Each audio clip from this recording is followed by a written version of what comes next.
Hi, I'm Kira. And I'm Tara. I hope you like conversations with no rules. And unfiltered thoughts. If you were a side character in someone else's life, what would be your role? Okay. That's a good question, Yeah, actually. it is. Because when we think about our lives, we never imagine ourselves as a side character. We're always the main character. Yeah, exactly. Are we though? I feel like sometimes we don't consider ourselves as the main character. Depends on the situation. Like if you're listening to your friend's story, you are the side character. You're the one giving advice. Oh yeah, that's yeah, true. Yeah. But you're also their main character. Anyway, that's too much philosophy right now. So what would be your role? Considering how I am, I think I'd be the quiet stabilizer. I think, like the person who's like, I don't talk much, but like I listen and I'll give my pointers like at the end. Like I'll give my what I think about the whole thing in the end, I think. Okay, so you're the person that somebody could go to if they need advice, or if they want to complain about something, or if they have a problem. Yeah. Okay. Yeah. And let's see. Let me think about my one. So, actually, I asked ChatGPT this question, and the answer it gave me was very funny. It said that if I was a side character, I would be the kind of person who randomly drops into people's lives and gives them very deep, inspirational advice. Yeah. That's maybe not even what they wanted. Not even asked for. So, but just kind of dropping into people's lives, saying random stuff about, the universe or the world, or why they're acting the way they are based on their zodiac sign or something. I don't do that, but that's what ChatGPT thinks. Okay. And then after that, I'm going to go to space. So I will give advice and disappear. The one thing I can agree with on that is that when I'm at a party or something, I do end up getting into very deep conversations with people. Accidentally. Not on purpose. Okay. I think I'm always the quiet girl, like in the corner or something. Barely like on someone's faces, like in parties, yeah. I'd be very quiet. But you are quiet until somebody gets to know you. And then once you get to know you, you're not quiet. Yeah, that's true. Yeah, that's actually very true. Very true, yeah. I'm very reserved until like I get comfortable, and I cannot find my concealer now. I think I met you maybe 3-4 times before we had like a proper conversation where we were totally comfortable with each other. Whereas I'm the kind of person that will just walk up to anybody and be like, hi. But yeah, that's you. That's actually very you. But then I don't know what to say next. So what were we talking about yesterday about people walking up and saying hi, and then the other person is like, hi, what? Yeah. Like, now I have to talk to you? You're not going to start a conversation? But I don't know, sometimes it's like follow up your hi with something. You can just come and say hi and then be like, you gotta have some lines in your head. Exactly. Like, hi, how are you? Blah blah blah blah blah blah blah blah blah. You need to start printing off a list of like topics to talk about with people you don't know. Exactly, because that helps the other person even be like comfortable, especially for people who are quiet like me. It's like that helps us get more comfortable to even like speak out. Like at least now you've come with something and now we can work with that. It's funny though, because I feel like when I'm talking to my friends, I'm just like I can say whatever, like words just come out of my mouth.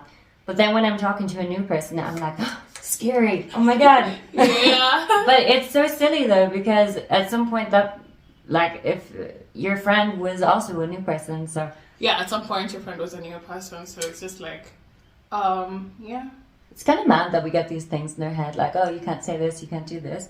Like, I don't know, my motto is always just like, be yourself, say what you want to say, as long as you're polite to people and you're nice. And if people don't like you, then they don't like you. That's okay. But yeah, so I would agree that neither of us are side characters in life in general, in our own lives, which is great because everybody's got to be their own main character. But yeah, I do think you're the maybe quiet one who's good at advice. What do you think about my one? I love how you're like you'd be able to like approach someone and be talkative about it, because now, like, for example, like, I'm just thinking, like, if we were both quiet, it would have been a disaster, because, like, who'd talk to the other first and who'd, like, spark up the conversation. So that helps. It's a positive thing, because it helps, like, the other person get comfortable to even talk to you and be able to be comfortable around you, and just, like, they can yap and you'll yap along. So, yeah, that's a good thing. When I was in university, I was part of a Radio Society organization. And I remember somebody telling me one time, he was just like, wow, you talk a lot. But really? You're not talking about anything. And I'm like, well, that's the whole point. Yeah, I do. I don't know. That's how I express myself. Some people express themselves through art. Differently, yeah. I just talk about random stuff, whatever comes to my head, I guess. Sometimes interesting, sometimes unwarranted and useless. But do you think I'm the kind of person that will give somebody random advice and then run away? I'm yet to experience that. Yeah. I'm not. Now she's worried I'm going to run away. Now I'm going to be reserved because of this. Because it's like, I don't like when people run away. Because it's like when I get comfortable, I'm already comfortable. So that scares me. I think like... No, I don't run away, but apparently that's what ChatGPT thinks of me. For me, it's going to be horrible. I don't know. Maybe abandonment issues. I don't know. I can't run away from you Who's anyway. abandoned me though? For me to be scared. Everybody has abandonment issues though, and like sometimes like it makes sense because they do have people who have abandoned them, but also like I'm like nobody's ever like really abandoned me. Like why am I worried about people abandoning me? Exactly. We need to know. We need to know what's wrong. It's mad. All these thoughts that we have, just get rid of them. But anyway, I can't abandon this girl because we've just made a plan today that we're going to go to Bali in the summer for 10 days. Yes. So, super excited. So... Or maybe you'll abandon me there. I'm joking. I'm joking. I'm joking. I'd be so horrified. Oh my god. She'll wake up one day and be like, what is that? The thing is, I was watching this clip somewhere, and it's just like this girl literally abandoned the cousin or the sister, something. They were on a trip, on a brand trip, and one of them abandoned the other. What do you mean abandoned? Like just left her in the hotel? Yeah. And did she come back? No, she left the country. Whoa. Yeah. Did they have a fight? I think so. Okay. Just no contact. She just abandoned her. Yeah, exactly. Trips can be messy. Yeah. Let's hope we have no fights. I'm not sure. No, let's hope we do. So that we know if we... Because I feel like... Here's my theory. If you get into a fight and you're able to get on the other side of it, like it makes you stronger.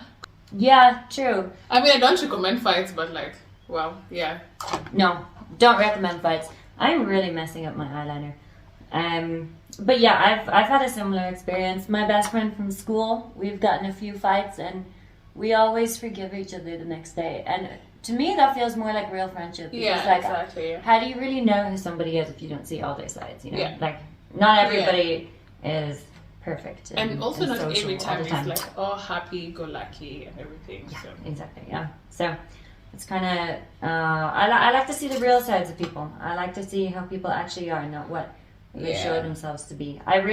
Especially how kind they get during fights, because it's like, yes, emotions are high and everything. I think I've said this so many times, but like how they go about it, like how you come out from the other side is what like matters. Like how they talk to you like during the fight and everything. Because if it's like you're all shouting at each other, of course they'll be shouting, but like it's not gonna be constant shouting.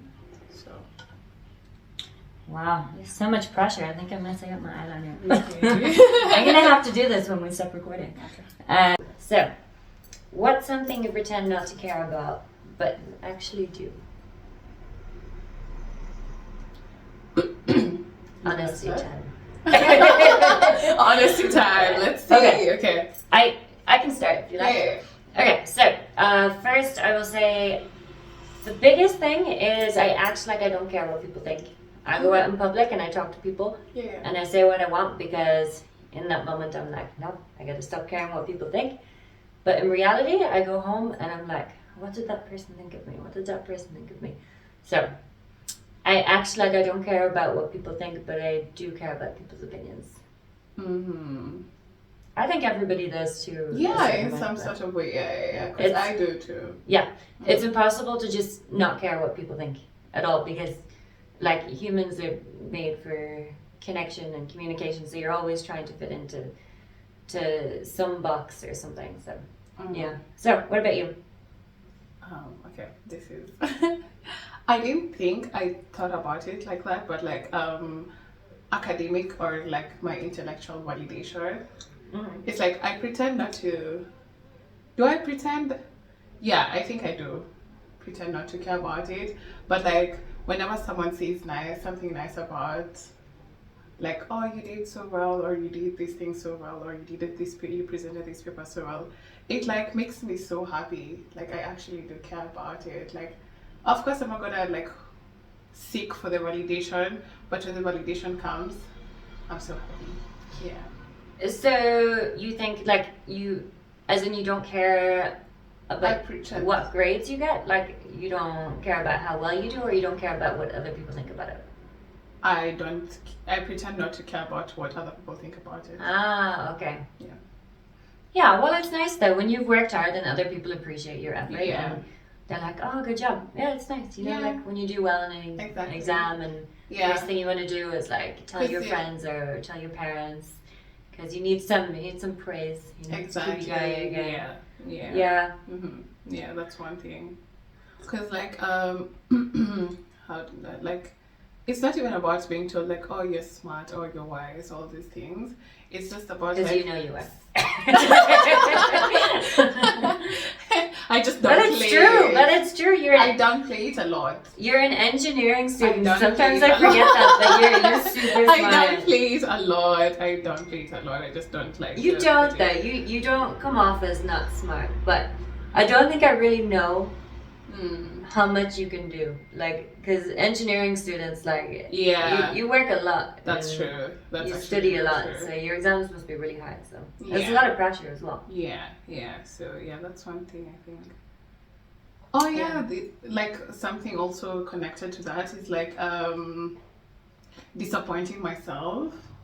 I pretend not to care about it, but it's like it's not even about disappointing others. Yeah, I care about disappointing others, but like sometimes I never realize how much of like an internal standard I've put for myself. Oh, you mean your goals are too high? Yeah, kind of thing? Yeah. Like for myself, the internal standard I've put is like so high to the point that like I fear disappointing myself. Like I pretend not to care about it, but like This is something, so this year I've actually, like, I've made a vision board for myself because I want to achieve some goals this year, but I've tried to make it as realistic as possible. Yeah. So what I've also done is printed out goal sheets so I can say exactly what I want to do, how I'm going to do it, what are the steps, what am I going to do if I fail or I don't feel good about something, or there's a day that I don't do it, and then instead of feeling bad about myself, because that's a big one, because a lot of people would be like, if they set something and they don't meet the target, then they might be like, I should have done better, like be so hard on themselves. But that's definitely a point where like you got to learn how to be nice to yourself, and then you're probably better able to achieve your goals, because a lot of people kind of give up at that point, right?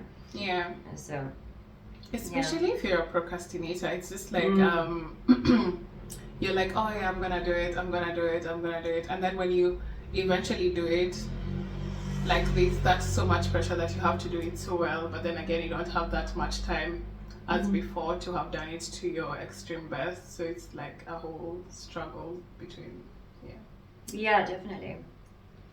Trying to think, is there anything else that I pretend? Okay, I don't know if this counts because the question is, what is something you pretend not to care about but you do? There's something about myself that I pretend I'm not, but everybody close to me knows I am. Okay. I pretend I'm not emotional. Emotional is the wrong word. Emotional is negative. I pretend I'm not sensitive. And I'm like, no, I'm not sensitive. I can do whatever I want. I can push past that. Like, I don't care. I'm not having these emotions. And then everybody close to me knows that that's just not true. Yeah, because I have a lot of emotions. But you try to act like you can control them, but it's just like they're there. I try to act like I have no emotions, but yeah, this is something else. One of my goals this year to try and actually learn how to get in touch with my emotions instead of avoiding them. But I think that's also kind of like another thing a lot of people do is they tend to distract themselves instead of trying to feel things, and I think sometimes it's actually important to sit down and actually feel things. Yeah, 1000%. I'm a sensitive person. I'm a sensitive babe. Oh, I thought you were gonna hold my. It's okay. I'm gonna hold your hand. Don't worry. I'm gonna hold your hand. Yeah. Other than that, I think I'm pretty honest with what I care about and what I don't care about. Let me think. Maybe. No, I used to care a lot when I failed at something, like in work, if a class didn't go well or something, and my students were being chaotic, and I would kind of blame myself. But now I'm just kind of like, okay, bad class, what can I do to make it better? Because there's no point sitting there thinking about it. So I actually don't really care about like all days are good days. Yeah, and it's not care like I don't care. It's not like, oh, I don't care about it. It's like you have to care in like a more positive way, more productive way. Like, because you can care about things and let yourself feel bad, or you can care about things and try to be more productive and learn how to fix those mistakes. Walk around it. Yeah, walk around it. Walk. Okay. Yeah. If you walk around it though, are you not avoiding it? Walk around it. Walk around it. Here is the issue. And then you're just walking around it. Okay, we don't need that walk around it. Yeah. But I get what you mean. It's like instead of like diving into the chaos and into all that self-doubt, just be like, okay, I'm gonna write a plan and I'm gonna set I'm too scared of walking into chaos. And Actually, that's why I'm just like. You're too scared of? Walking into chaos. Oh yeah, it can be fun though. But it's not a good idea. Yeah, it shows. No, walking into chaos, I don't advise. Not a good idea. Yeah. Yeah, that's it for question 2. Okay. Yeah. All right, moving on. Yeah. Okay. All right, so let's go. Question number 3. Reasons you wouldn't want to be friends with me. What are they? You got this time. I got my cup. Do I start light or do I start heavy? Okay. Start light. You need to start light and then go into the heavy stuff, you know, like. I think, okay, I don't know. I don't know if it's heavy or light. Anyway, I think I'm very time sensitive. Like, if we have like plans or something like this, it's if you're planning on meeting, or if you're planning to do an activity, or you're just planning to be outside, I love to have like a plan sort of thing. Like, there's the whole go with the flow thing, but like, let's have a plan of how we're gonna go with the flow. Yeah. It's like, there's this adventure thing, like, the spontaneous things, the side quests and everything, but like, at least let's have an initial plan that we're working with, so that if we get there and the side quest comes, it's okay. Like, I'll have no problem, but like, let's have like a whole, like, it sounds a bit intense, but like. It reminds me a lot of that reel where the guy is like, let's just go with the flow. And the girl is like, okay, but what time? What time? Like, exactly. Yeah, that's it. I mean, that's fair enough though. But like, what would you do if somebody didn't show up on time? That's a real question. So I have this thing where I give people 15 minutes. Okay. If within the 15 minutes, if within the 15 minutes you've not communicated or you're not there, it's just like, I have my answer. Like, because the other thing is like, another thing like connected to that is like, if we make plans and you cancel last minute, I'll still go, but next time I'm not inviting you. Ooh, that is cold. Fair enough. Okay. We would not have been friends if we met 5 years ago. In Ireland, it's very normal to be late for things. It's in Africa too. Oh really? So you're just the. I've just been really strict. Yeah, that's the thing. Okay, where does that come from? My dad. Oh, okay, yeah, that makes sense. Okay, is he always likes to get places on time? Okay, yeah. He will wake you up at 5 a.m. to leave the house, and maybe the activity is gonna start at 9 or something. You'll be out of the house so early, like. Did you sleep at all when you were a child? Holding hands again. She needs support. Yeah. Anyway. Yeah. So. That's interesting though, because like I used to get to places really late all the time, and then when I started working I realized I can't really do this anymore. And then now that I'm working and tutoring on the side, I know I need to get everywhere on time, so I've just kind of adjusted to leaving early. Although I'm not always great. For example, when we went swimming last week, and I was supposed to be at the pool by 7:30, I didn't get there till 7:40. Yeah, you saw me coming late. I was in the pool at 8. It was 6:40 on a Sunday morning. It's hard. How old is that? 7:30, like in the pool at 7:30. I'm like, where is she? But my friend was over the night before, and I didn't go to bed till 2 a.m. So fair enough. I woke up at 6:40. Yeah. Wow, we're very dedicated to exercise. Anyway, I can't even remember what the question was. Reasons you wouldn't want to be friends. Okay. Yeah. You only said one reason. I said two. It's just like they were connected. Okay. Yeah. Okay. Very sneaky. Okay. Okay. One thing is I overthink. Yeah. So Tell me about it. Tara doesn't mind. But like sometimes I just like will get so stressed about one small thing, and I'll just like talk and talk and talk and talk. And we come up with so many scenarios. Have you ever realized? I could write a book. So many scenarios. I've thought of an answer for everything. It will be one tiny thing, but it's like we have like 3 million 3 million scenarios of the same thing, and it could be something just as simple as. I don't know. Yeah, it like in a way it's kind of fun, and the other way it's kind of stressful. So yeah, it's I don't know. I should definitely write short stories or something. Anyway, same scenario, 20 short stories. Different ways. Another reason. What would you say? What's one trait about me that annoys you? That's no. I'm just thinking. Is it? Now I'm scared about this. No, you don't. You don't have to answer. Okay, I would. Okay, here's one thing. Okay, so my friends always ask me to go out, and I've become a bit of a home bird. So I guess if you're gonna be friends with me, it's kind of like you just can't really expect me to go out and socialize all the time, because I love my apartment. My friend just called me a granny. He says I have granny hobbies because I like to stay in and do puzzles, and I like to do creative stuff, and I don't know, maybe that's just being in your late 20s. Oh, I should bring, like, I have so many coloring books. Oh, that sounds fun. Yeah. Coloring books is a great way to relax. Yeah. And then I won't be thinking of so many scenarios. Next time. Yeah, we'll stop overthinking for like a few hours. I do be entertaining you though.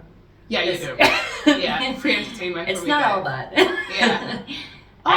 Yeah. But we have amazing good qualities too. Yeah. So now that we've done the negative part, let's do the positive part, but about each other. Okay, so I would say Tara is very caring and patient, very, very patient. And she I wouldn't listens. say that about myself though. You're patient with me. Okay. She's also she says she's quiet. But she's like quiet in the same way I'm quiet. We're both reserved, I guess, but she's fun. She likes to go out. She always knows the right thing to say. She knows how to put you in a good mood. And she's also very interesting and intelligent. Oh, thank you. Very intelligent. In case you forgot that. And she's beautiful, of course. She's beautiful. Okay. What I'd say, Kira is amazing. Like, you're an amazing cook. You're an amazing company. Start with the cooking. I'm gonna start with the cooking because I love eating. Well, sorry, but like, yeah, you're an amazing like cook. You're amazing. Like, you're amazing company. Like, we just yap and yap and yap. And the thing is, like, when you're having conversation, something I also enjoy is like, we could be talking and we just continue talking and talking, and it's just like, yeah, like the conversation isn't like out of place. It's just like we just gel with each other. Yeah. You're also very caring and motivating too. Love when you text me and you're like, "Are we still going for swimming?" And I'm like, I wasn't thinking of it, but like, yeah, now that you've texted, now I feel guilty. I have to go. So yeah, it's very nice to have someone like that. Yeah. Usually motivated. I like to be productive. Yeah. I always like to push myself. But not this morning. When I woke you up at 7 a.m. and I was like, "Are we going swimming?" And you were like, "No." You were happy about it. I was not in the mood today. Yeah. And I did that 6 kilometers the other day, and my body is still not used to running that much yet. So yeah. So it's okay. It's a relaxing night, and we're being productive right now, making podcasts. So this is exactly why we're doing this, because we love to yap together. Yeah. So. I can't just yap to. Oh, that's not true.